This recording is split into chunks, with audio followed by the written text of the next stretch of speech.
ఏపీలోని కూటమి గవర్నమెంట్లో జనసేనది కీ రోల్. ఎవరు అవునన్నా కాదన్నా ఇది మాత్రం 100% నిజం. గత ఎన్నికల్లో టీడీపీ, జనసేన, బీజేపీ కూటమిగా ఏర్పడడం వల్లనే ఆ కూటమి గెలుపు అనేది నల్లేరు మీద నడకలా సాగిపోయింది. ప్రభుత్వ వ్యతిరేక ఓటు చీలిపోకుండా ఓట్ల పోలరైజేషన్ కోసం జనసేన సహాయపడితే, క్షేత్రస్థాయిలో పోల్ మేనేజ్మెంట్ కోసం బీజేపీ, టీడీపీకి సహాయపడ్డది. సో మొత్తానికి ఈ మూడు పార్టీల కలయిక వల్ల అక్కడ మంచి మెజారిటీతో కూటమి ప్రభుత్వం అధికారంలోకి వచ్చింది. వాస్తవానికి కేంద్ర ప్రభుత్వంలో ఉన్న బీజేపీ సాయం గనక లేకుంటే అన్ని వ్యవస్థల్ని మెయింటైన్ చేసే సత్తా ఆ టైంలో వైసీపీ నేతలకు ఉంది. దాన్ని చాలా పకడ్బందీగా టీడీపీ అడ్డుకోగలిగిందంటే అది బీజేపీ సాయంతోనే. ఇక జనసేన 21 స్థానాల్లో పోటీ చేస్తే 21 స్థానాలు గెలిచి 100% స్ట్రైక్ రేట్ సాధించింది. అట్లా జనసేన ఏపీలో తన సత్తా చూపించి ఇప్పుడు తెలంగాణలో కూడా తన మార్కు వేయడానికి ఉబలాట పడుతుంది.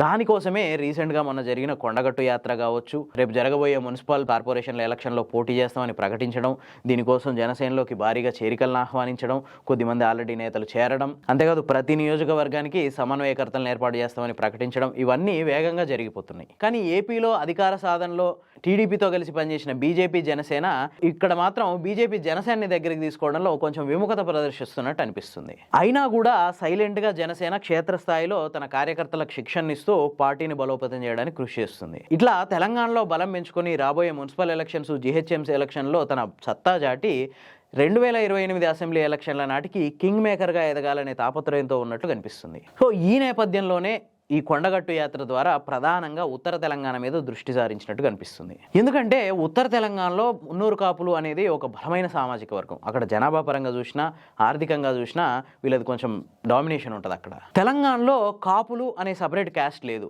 దక్షిణ తెలంగాణలోకి వచ్చేసరికి రెడ్లనే కాపుల కింద వ్యవహరిస్తారు. కానీ ఉత్తర తెలంగాణకు వచ్చేసరికి రెడ్లు వేరు, మున్నూరు కాపులు వేరు. సో దక్షిణ తెలంగాణలో రెడ్లు కాపులు ఒకటే అయితే, ఉత్తర తెలంగాణకి వెళ్ళేసరికి మున్నూరు కాపులు వేరు, రెడ్లు వేరు. సో అట్లా మున్నూరు కాపులు అక్కడ పవన్ కళ్యాణ్ ఓన్ చేసుకుంటారు. ఎందుకంటే పవన్ కళ్యాణ్ ఏపీలో కాపు అనే సామాజిక వర్గం కాబట్టి అట్లా మున్నూరు కాపులు పవన్ కళ్యాణ్ని ఓన్ చేసుకోవడానికి ట్రై చేస్తుంటారు. సో ఈ నేపథ్యంలోనే వ్యూహాత్మకంగా ఉత్తర తెలంగాణ నుంచి జనసేన తన ప్రస్థానాన్ని ప్రారంభించడానికి ట్రై చేస్తుంది. ఇంతవరకు బాగానే ఉంది, జనసేన వేస్తున్న అడుగులు బాగానే ఉన్నాయి. ఇదే టైంలో బీజేపీ నుంచి కొంత వ్యతిరేకత వ్యక్తం అవుతుంది. రీజన్ ఏంటంటే ఉత్తర తెలంగాణలో బీజేపీ కొంత బలంగా ఉంది. దానికి కారణం ఏంటంటే ఇదే మున్నూరు కాపు సామాజిక వర్గం. ఎందుకంటే ఇప్పుడు ఉత్తర తెలంగాణలో బీజేపీలో ఉన్న బలమైన నేతలంతా ఈ సామాజిక వర్గానికి చెందిన వాళ్ళే. బండి సంజయ్ లాంటి నేతలంతా ఈ సామాజిక వర్గానికి చెందిన వాళ్ళే. సో ఈ నేపథ్యంలోనే అక్కడున్న బీజేపీ నేతలు ఏమనుకుంటారంటే పవన్ కళ్యాణ్ అవసరం లేదు, ఎట్లాగూ మున్నూరు కాపుల బలం మన వైపే ఉంది కాబట్టి ఖచ్చితంగా ఇక పవన్ కళ్యాణ్ రావడం వల్ల మనకు వచ్చే అదనపు బలమే ఉంది, ఆయన దారి ఆయనది, మన దారి మనది అన్నట్లు ఆలోచిస్తున్నారట.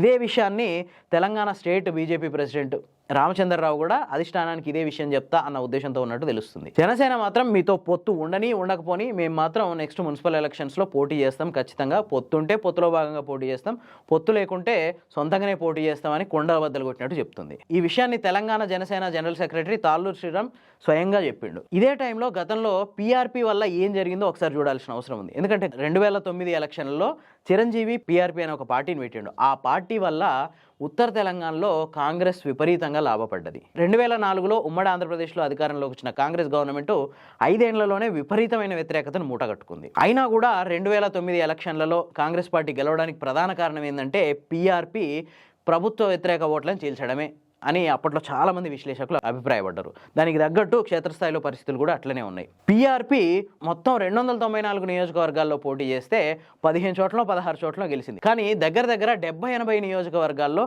విపరీతంగా ప్రభుత్వ వ్యతిరేక ఓటును చీల్చింది. దానివల్ల అధికారం ఖచ్చితంగా ఖాయం అనుకున్న టీడీపీ మరోసారి ప్రతిపక్షానికి పరిమితం కావాల్సి వచ్చింది. సో ఇప్పుడు జనసేన కూడా ఒంటరిగా కనుక ముందుకెళ్తే అది కాంగ్రెస్కి ప్లస్ పాయింట్ అవుతుంది తప్ప బీజేపీకి ఎట్లాంటి ఉపయోగం ఉండదు అని చెప్పి పొలిటికల్ సర్కిల్లో ఒక విశ్లేషణ జరుగుతుంది. దీనివల్ల అటు జనసేనకు కానీ ఇటు బీజేపీకి కానీ ఉపయోగం ఉండదు. బీజేపీకి గనక లాంగ్ టర్మ్లో తెలంగాణలో అధికారం అనేది ఒక కళ అయితే, ఆ కళను నెరవేర్చుకోవాలంటే తెలంగాణలో అన్ని రకాల సమీకరణాలు పరిగణలోకి తీసుకొని అందరినీ కలుపుకొని ముందుకు పోతేనే భవిష్యత్తులో బీజేపీ ఇక్కడ అధికారంలోకి వచ్చే అవకాశం ఉంది. ఇదేమీ అవాస్తవం కాదు, ఎందుకంటే లెక్కలే చెప్తున్నాయి. వాస్తవానికి 2014 అసెంబ్లీ ఎలక్షన్లో బీజేపీకి 6-7 స్థానాలు వచ్చినాయి తెలంగాణ వ్యాప్తంగా. అదే 2018 అసెంబ్లీ ఎలక్షన్లకు వచ్చేసరికి ఒకే ఒకటి గోషామహల్ రాజాసింగ్ గెలిచిండు. కానీ 2019 పార్లమెంట్ ఎలక్షన్స్కి వచ్చేసరికి 4 ఎంపీ సీట్లు గెలుచుకుంది బీజేపీ. అంటే 4x7 28 అసెంబ్లీ నియోజకవర్గాల్లో పట్టు సాధించింది బీజేపీ పార్లమెంట్ ఎలక్షన్లో. మళ్ళీ అదే 2023 అసెంబ్లీ ఎలక్షన్లకు వచ్చేసరికి 8 అసెంబ్లీ నియోజకవర్గాలకు పరిమితమైంది. అంటే 28 నుంచి 8కి ఓడిపోయింది. మళ్ళీ 2029 పార్లమెంట్ ఎలక్షన్లలో 8 పార్లమెంట్ నియోజకవర్గాలు అంటే 8x7 56 అసెంబ్లీ నియోజకవర్గాల్లో పట్టు నిలుపుకుంది. మళ్ళీ తర్వాత సర్పంచ్ ఎలక్షన్లు వచ్చేసరికి 10% సీట్లు కూడా సాధించలేకపోయింది. అంటే దీన్ని బట్టి అర్థమయ్యేది ఏంటంటే బీజేపీని పార్లమెంటు స్థాయిలో జనం ఇక్కడ ఉన్న జనం యాక్సెప్ట్ చేస్తారు. అదే లోకల్కి వచ్చేసరికి ప్రత్యామ్నాయాలు ఎత్తుక్కుంటారు. సో ఇది పోవాలి అంటే ఖచ్చితంగా ప్రాంతీయంగా బలపడాలంటే ఇక్కడున్న పార్టీలతో మొదట పొత్తు పెట్టుకొని ఆ తర్వాత సొంతంగా ఎదగడానికి ట్రై చేయాలి. ఈ ఫార్ములాని బీజేపీ చాలా రాష్ట్రాల్లో అమలు చేసి సక్సెస్ అయింది కూడా. కానీ తెలంగాణలో బీజేపీ పార్లమెంట్ ఎన్నికల్లో తప్పితే మిగతా ఎలక్షన్లో ఎందుకు ప్రభావం చూపలేకపోతుంది అనే దానికి ఇక్కడ నాయకుల తీరే ప్రధానమైన కారణం అని చెప్పి ఆ పార్టీలో ఉన్న నేతలే విమర్శిస్తున్నారు. అంతేకాదు రీసెంట్గా ప్రధానమంత్రి మోదీ కూడా ఎంపీల క్లాస్ వీకెండ్ ఇదేం పద్ధతి మీది అని. అంటే ఇక్కడ ఒక వర్గం కాంగ్రెస్కి, ఒక వర్గం బీఆర్ఎస్కి, ఒక వర్గం బీజేపీ కోసం పనిచేస్తుంది బీజేపీలోనే అని చెప్పి మోడీకి వెళ్ళిన రిపోర్ట్స్ వల్ల అట్లా క్లాస్ వీకెండ్ అని చెప్పి తెలుస్తుంది. ఇప్పుడు కూడా బీజేపీ కనుక జనసేనని కలుపుకోకుండా ముందుకెళ్దాం అనుకుంటుంది అంటే అది కాంగ్రెస్కి లాభం చేకూర్చడానికి తప్పితే బీజేపీకి ఎట్లాంటి లాభం చేకూర్చడానికి కాదు. ఈ అనాలిసిస్ కనుక మీకు నచ్చితే లైక్ చేయండి, షేర్ చేయండి. మరిన్ని మంచి విశ్లేషణల కోసం ది ఫోర్త్ ఎస్టేట్ ఛానల్ని సబ్స్క్రైబ్ చేసుకోండి.